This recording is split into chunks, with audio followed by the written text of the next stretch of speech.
Hi, in front of me is RUGGEAR RG655 and today I would like to show you how you can operate vibration settings on this device. Start by opening settings.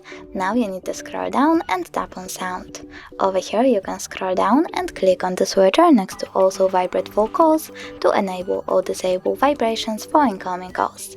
You can also click on shortcut to prevent ringing. Click press power and volume up together and select vibrate over here. Save your changes by going back. And now when you scroll all the way down, over here you can click on the switcher next to touch vibration to enable or disable them. Thanks so much for watching. If you enjoyed this video, smash that like button, comment and subscribe. Bye!